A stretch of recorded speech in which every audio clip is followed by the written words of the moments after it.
Donc vous allez me dire qu'en 2026, il y a toujours les gens qui croient en Jésus. Il y a toujours les gens qui croient en la Bible. Mad. Monsieur Tech, là tu n'es pas en train d'insulter un individu en particulier, mais tu es en train d'insulter toute la communauté chrétienne. Je vais te dire une chose. L'argent que tu as aujourd'hui là, malgré que tu ne connais pas encore Christ, c'est parce qu'il a voulu que tu aies cet argent. En d'autres termes, tu n'aurais jamais eu cet argent. Je connais beaucoup de traders rentables. Malgré les rentabilités, sont restés soumis à Jésus-Christ. La Bible nous dit, à quoi sert-il à un homme de gagner le monde entier s'il perdait son âme? Aujourd'hui, tu n'en manques pas de quoi manger.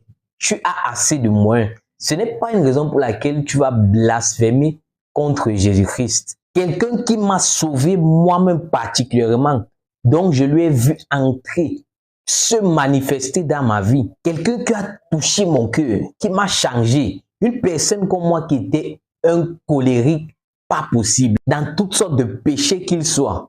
Mais il m'a pris, il m'a lavé. Et toi, tu te lèves aujourd'hui, tu prends ta caméra pour dire que ceux qui croient en lui n'ont pas raison de croire en lui.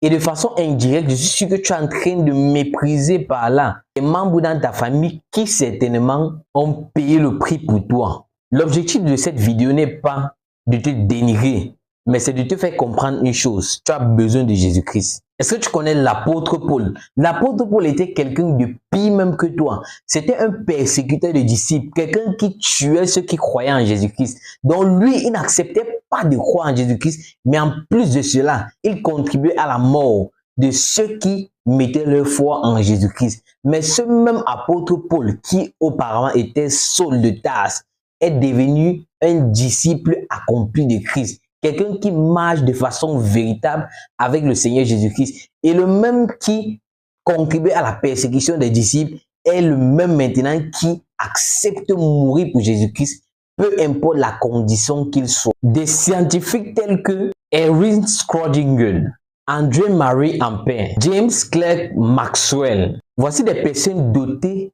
d'une intelligence assez remarquable, mais qui tous ont été stupéfaits par la personne de Jésus-Christ. N'ayant pas tous les éléments de réponse par rapport à qui il est vraiment, ont donné un respect à ce Jésus. Alors si tu n'as pas encore eu sa révélation, si tu n'as pas encore accepté, assieds-toi et laisse-nous vivre notre foi. Moi, j'ai Jésus, je l'ai accepté et je décide et je demeurerai avec lui pour toujours. Je parlerai de lui. Que ce soit ici, que ce soit là-bas, peu importe le lieu. Et surtout, n'oublie pas le but de ma vidéo. Jésus t'aime, Monsieur Tech. Donne ta vie à Jésus. Ciao.